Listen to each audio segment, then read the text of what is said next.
مولاي صل وسلم دائما أبدا على حبيبك خير الخلق كلهم. مولاي صل وسلم دائما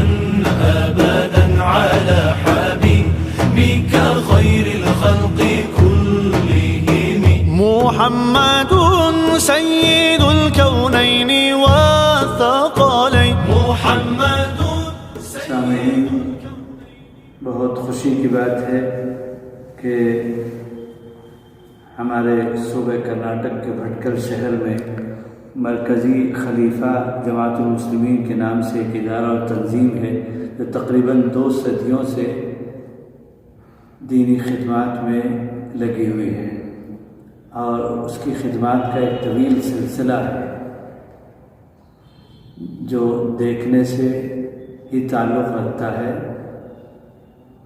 جو احباب اس کا مشاہدہ کر چکے ہیں اس کو ان کا بخوبی اندازہ ہے. ماشاءاللہ انہی خدمات میں سے ایک حصہ یہ بھی ہے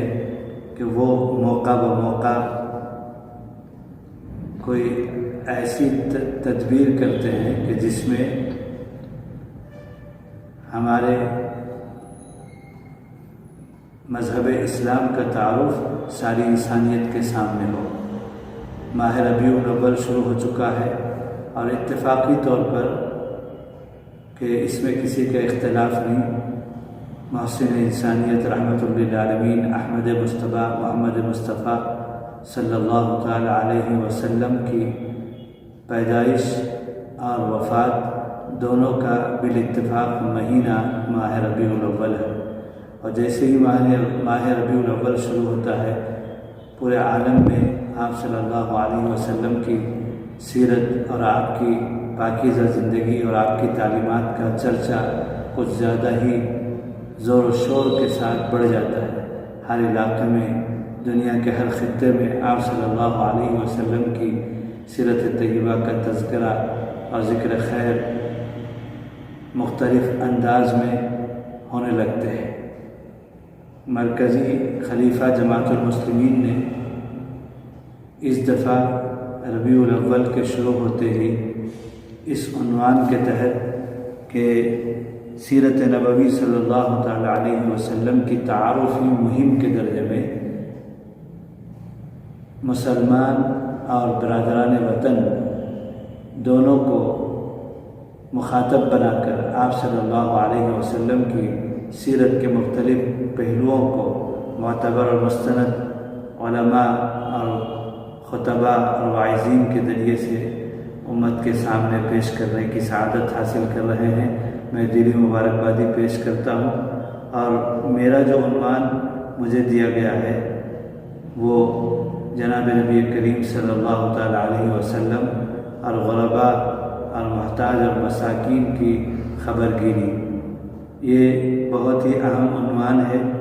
جس کا تعلق ہر کسی انسان سے ہے. اس سلسلے میں چند آیات اور احادیث پاک کا ذکر کرنا ضروری سمجھتا ہوں، اور پھر آپ صلی اللہ علیہ وسلم کی سیرت طیبہ کا یہ پہلو آپ کے سامنے واضح ہو جائے گا. صحابہ کرام رضوان اللہ تعالی علیہم اجمعین آقا نامدار صلی اللہ علیہ وسلم سے ہر چیز میں استفسار اور معلومات کرتے تھے، اور اللہ تعالیٰ صحابہ کرام رضوان اللہ تعالی علیہم اجمعین کے درجات کو بلند فرمائے کہ انہوں نے ہم تک دین پہنچانے کا فریضہ ادا کیا، اور آج جو کچھ ہے اس کے لیے دین کے ہم تک پہنچنے کے لیے واسطہ صحابہ کرام رضوان اللہ تعالی علیہم اجمعین ہی ہیں. چنانچہ ایک صحابی بلکہ مختلف موقعوں پر مختلف صحابہ نے آپ صلی اللہ علیہ وسلم سے سوال کیا کہ ہمیں مال کہاں خرچ کرنا چاہیے. کلام پاک میں موجود ہے یسألونک ماذا ينفقون. تو اللہ تعالیٰ نے اپنے حبیب جن پر شریعت اللہ تعالیٰ نے اتاری قرآن مجید کی شکل میں تو احادیث کی شکل میں کامل و مکمل دین آپ کو عطا فرمایا، تو صحابہ کے آپ صلی اللہ علیہ وسلم سے اس سوال پر اللہ تعالیٰ نے وحی کے ذریعے سے آپ صلی اللہ علیہ وسلم کی رہبری فرمائی، قل ما انفقتم من خیر فللوالدین، ایک طویل جو ہے مصارف کو بتایا کہ اپنے والدین پر خرچ کریں اور اپنے قرابت دار پر خرچ کریں، مساکین پر خرچ کریں اور مسافرین پر خرچ کریں۔ تمہارا مال اللہ کا دیا ہوا ہے اور اللہ نے اس میں ان سب مصارف یعنی قرابت دار، مساکین، والدین اور مسافرین کا حق متعین کر دیا ہے، یہ اللہ کی طرف سے متعین کردہ ہے۔ سورہ زاریات کے اندر اللہ تعالیٰ فرماتے ہیں جنت کے باغوں میں ان لوگوں کا حصہ ہے، وہ حصے دار ہیں جنت کے باغوں کے، جو اپنے مال میں سے وہ مال جو اللہ کا دیا ہوا ہے، اللہ نے اس مال میں جن لوگوں کا حق متعین کیا ہے ان حقداروں تک اپنے مال کا وہ حصہ پہنچاتے ہیں۔ ایک اور جگہ اللہ تعالیٰ نے سورہ بقرہ میں وہ لوگ جو اللہ کے راستے میں غربا پر، محتاجوں پر، مساکین پر، یتامہ پر، والدین پر، مسافرین پر مال خرچ کرتے ہیں، بڑی اچھی مثال اللہ تعالیٰ نے دی۔ اللہ تعالیٰ کا فرمان ہے کہ ان کی مثال ایسے دانے کی سی ہے جس میں 7 بالیاں ہیں اور ہر بالی میں 100 دانے ہیں۔ تو اس طرح سے وہ مال جو ان مصارف پر یعنی مساکین پر، غربا پر، محتاجوں پر خرچ ہوتا ہے، اس کی مثال اس درجے مضاعف اور اضافے کے ساتھ اللہ تعالیٰ فرماتے ہیں۔ ایک اور جگہ اللہ تعالیٰ نے فرمایا کہ نجات کا ذریعہ ہے، حصول جنت کا ذریعہ ہے مال میں، اپنے مال میں سے جو اللہ کا دیا ہوا ہے فقراء، مساکین اور محتاج اور غریبوں پر خرچ کرنے کو۔ اب میں چند احادیث سنانا چاہتا ہوں۔ حضرت ابو ہریرہ رضی اللہ تعالیٰ عنہ راوی ہیں، وہ فرماتے ہیں کہ جناب نبی کریم صلی اللہ تعالیٰ علیہ وسلم نے فرمایا کہ ایک شخص جنگل میں جا رہا تھا تو اس کی نظر ایک بادل پر پڑی اور اس بادل سے ایک آواز آئی، اور وہ یہ آواز آئی کہ اے بادل، تم فلاں شخص، ایک نام لے کر آواز آئی کہ فلاں شخص کے باغ میں جا کر بارش برساؤ۔ تو وہ بادل بڑی تیزی کے ساتھ جانے لگا اس رخ پر جس باغ کی طرف کا اس کو حکم ہوا۔ تو وہ شخص جس نے یہ آواز سنی وہ بھی اس طرف کو جانے لگا، یہاں تک کہ وہ اس باغ میں پہنچا تو دیکھا کہ ایک شخص پھاوڑا لیے ہوئے جو ہے نالوں میں جو پانی بارش کا، اور وہ بادل وہاں برس رہا تھا تو وہ بارش کا پانی نالوں میں بہنے لگا، تو مختلف نالوں سے وہ جو ہے مختلف رخ پر اس کی طرف پانی کو پھیر رہا تھا۔ تو سننے والے شخص نے اس باغ میں موجود شخص سے پوچھا کہ تمہارا کیا نام ہے اور تمہارا کون سا عمل ہے کہ میں نے بادل سے جو ہے تمہاری آواز سنی؟ تو اس نے کہا کہ میرا معمول یہ ہے کہ میں باغ کی جو پیداوار ہے، آمدنی ہے، اس کو 3 حصوں میں تقسیم کرتا ہوں۔ ایک اللہ کے راستے میں اللہ کے حکم پر میرے مال میں جو اللہ نے حق متعین کیا ہے، غربا پر، یتامہ پر، والدین پر، مسافرین پر میں خرچ کرتا ہوں، اور ایک حصہ میں اپنے گھر والوں پر خرچ کرتا ہوں، اور ایک حصہ پھر سے باغ میں آگے پیداوار کے لیے لگا دیتا ہوں۔ تو اس شخص نے اس پوچھنے والے سے کہا کہ تم نے مجھے یہ سارے تفصیلات کیوں پوچھا؟ تو اس نے کہا کہ مجھے بادل سے آواز آئی اور تمہارا ہی نام لے کر وہ آواز آئی اللہ کی طرف سے، تو مجھے یہ طلب اور جستجو ہوئی کہ میں چل کر کے جو ہے دیکھوں۔ تو بتایا کہ اللہ کی طرف سے تمہارے لیے نظام چلایا جا رہا ہے، تمہارے اس اپنے مال کے حصے اور اس کے حقداروں کا حق ادا کرنے کی وجہ سے اللہ تعالیٰ آج بادل کو حکم دے رہے ہیں کہ تمہارے باغ میں جا کر برسے، اور بارش کو حکم ہو رہا ہے کہ تمہارے باغ میں جا کر برسے۔ ابو سعید خدری رضی اللہ تعالیٰ عنہ فرماتے ہیں کہ نبی کریم صلی اللہ تعالیٰ علیہ وسلم نے فرمایا، مال میں کا اللہ کی طرف سے متعین کردہ حق ادا کرنے والے وہ جو ہے جنت کے مستحق ہیں اور حقدار ہیں، اور فرمایا کہ مساکین، غربا وہ جنت میں آدھے دن پہلے مالداروں سے جو پہلے داخل ہو جائیں گے، اور وہاں کا آدھا دن 500 سال کا ہوگا۔ قیامت کے دن ان مساکین غربا کو اللہ تعالیٰ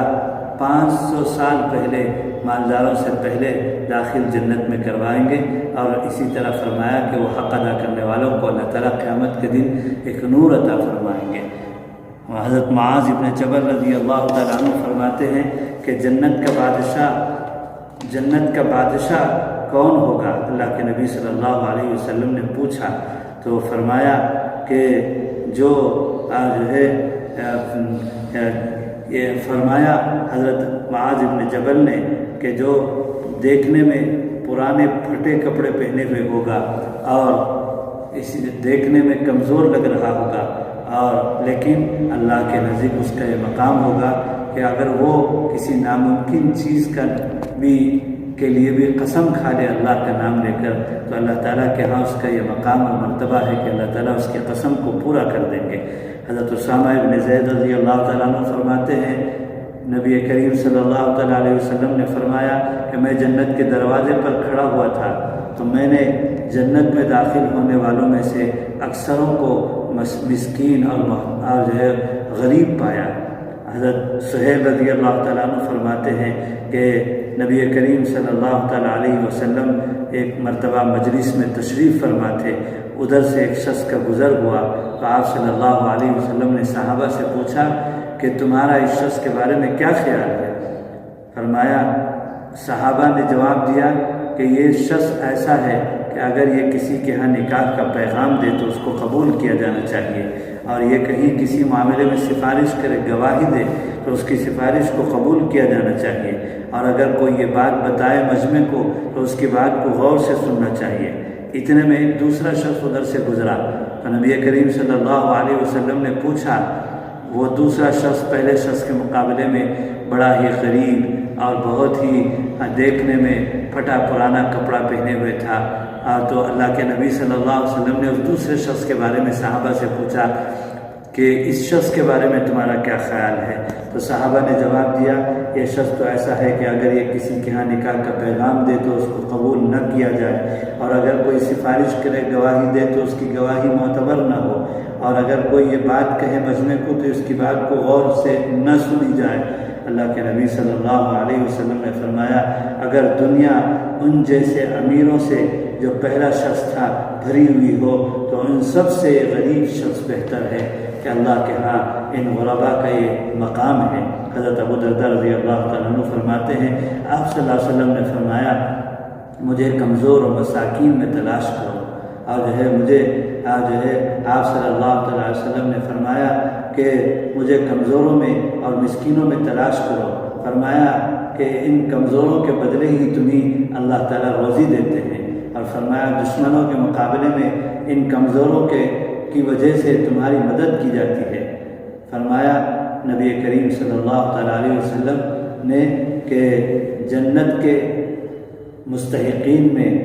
کثرت تعداد غربا اور محتاج اور مساکین کی ہوگی۔ خود جناب نبی کریم صلی اللہ تعالیٰ علیہ وسلم بھی جو ہے اس کا بہت اہتمام فرماتے کہ غریبوں کی خبر گیری ہو، اور صحابہ کرام رضوان اللہ تعالیٰ علیہ مجمعین کو بھی اس کی تلقین کرتے۔ آپ صلی اللہ علیہ وسلم اس وقت تک کھانا تناول نہیں فرماتے جب تک کہ اصحاب صفا کے بارے میں آپ کو یہ اطلاع نہ دی جاتی کہ اصحاب صفا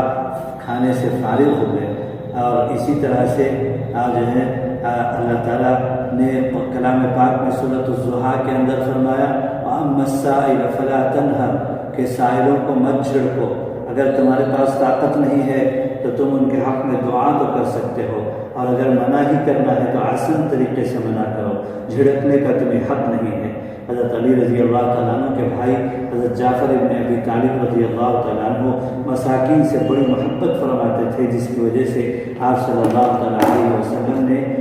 ابو المساکین ان کا نام رکھا۔ خود آپ صلی اللہ تعالیٰ علیہ وسلم کو مسکینوں سے بڑی محبت تھی، چنانچہ حضرت انس رضی اللہ تعالیٰ عنہ فرمایا کرتے ہیں کہ آپ صلی اللہ علیہ وسلم کثرت سے دعا مانگا کرتے تھے، اللہم احیینی مسکینہ وامیتنی مسکینہ واحشرنی فی زمرۃ المساکین۔ حضرت عائشہ رضی اللہ تعالیٰ عنہ اما جان نے پوچھا کہ آپ اس طرح کی دعا کیوں کرتے ہیں؟ آپ صلی اللہ علیہ وسلم نے فرمایا، مساکین امیر لوگوں سے 40 سال پہلے جنت میں داخل ہوں گے۔ اے عائشہ، تم بھی مساکین کو کبھی رد نہ کرنا، اگرچہ ایک کھجور کے دانے ہی سے ہی صحیح ان کی مدد کرنا اور مساکین سے محبت کرنا،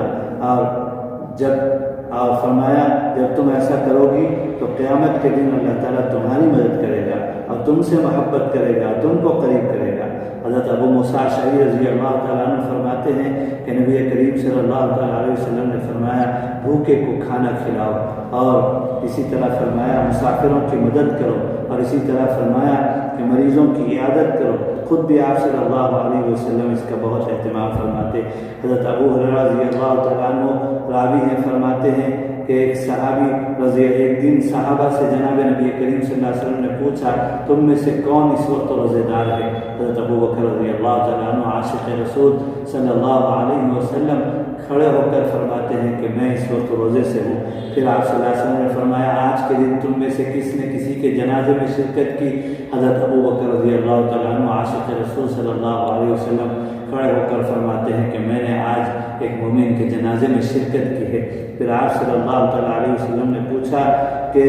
تم میں سے کسی نے آج مسکین کو کھانا کھلایا ہے؟ حضرت ابو بکر رضی اللہ تعالیٰ عنہ فرماتے ہیں کہ اللہ نے مجھے اس کی توفیق دی اور مجھے شرف حاصل ہوا۔ فرمایا جناب نبی کریم صلی اللہ علیہ وسلم نے اگر کسی جنتی کو دیکھنا ہے تو ان کو دیکھ لو، جن کے اندر یہ صفات تینوں جو میں نے بیان کیے پائے جائیں وہ شخص جنتی ہے۔ اللہ تعالیٰ روز قیامت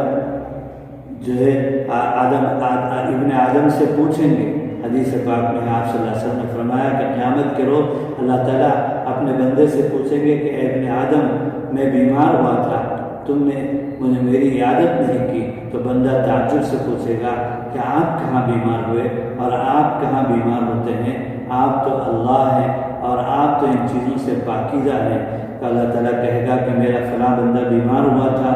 اور تم نے اس کی عیادت نہیں کی، اگر تم وہاں اس کی عیادت کے لیے جاتے تو وہاں مجھے پاتے۔ پھر پوچھے گا اللہ تعالیٰ، اے ابن آدم، میں بھوکا تھا، تم نے مجھے کھانا نہیں کھلایا۔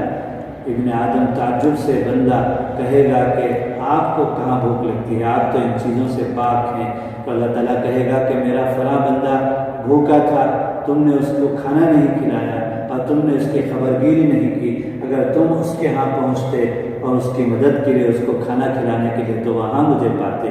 تو اللہ تعالیٰ کے ہاں بندے کے غربا اور محتاجوں کی اتنی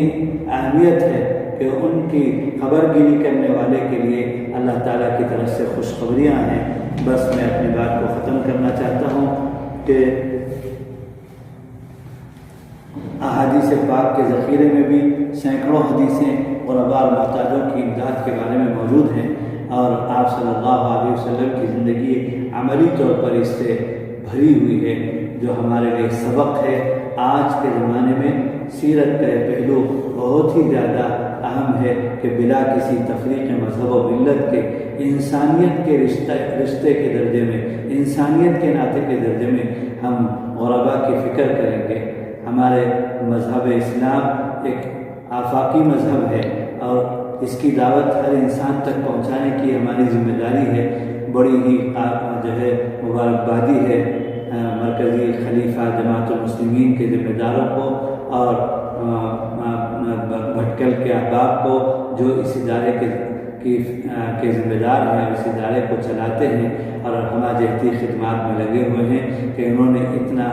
سیرت کے اہم عناوین منتخب کر کے امت تک آپ صلی اللہ علیہ وسلم کی زندگی کو پہنچانے کا فریضہ ادا کر رہے ہیں۔ اور یہ عنوان جو مجھے دیا گیا، اس کی تفصیلات میں نے قرآن پاک کی آیات اور احادیث کی روشنی میں آپ کے سامنے پیش کیا ہے۔ یہ بھی دعوتی پہلو ہے آپ صلی اللہ علیہ وسلم کی زندگی کا کہ ہم آج کے اس پرفتن دور میں قرب قیامت کے زمانے میں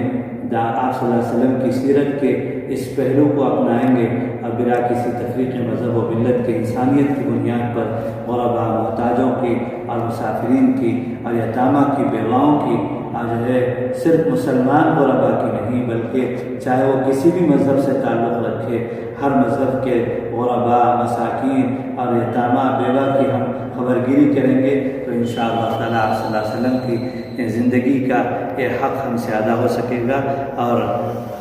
نہ جانے ہمارے اس سعی اور کوشش سے مبارک سعی اور کوشش سے کتنوں کو اللہ تعالیٰ کی طرف سے ہدایت کا فیصلہ ہوگا۔ اللہ تعالیٰ ہم سب کو آپ صلی اللہ علیہ وسلم کی سیرت کے ہر پہلو کے مطابق اپنی زندگی بنانے کی توفیق عطا فرمائے۔ میں آخر میں پھر ایک مرتبہ مرکزی خلیفہ جماعت المسلمین کے جو ہے احباب کو مبارکبادی دیتا ہوں، دعا کرتا ہوں اللہ تعالیٰ اس ادارے کو تا قیام قیامت عافیت کے ساتھ اور جملہ وسائل کے ساتھ زندہ رکھے اور باقی رکھے۔ وآخر دعوانا الحمدللہ رب العالمین۔ مولاي صل وسلم دائما أبدا على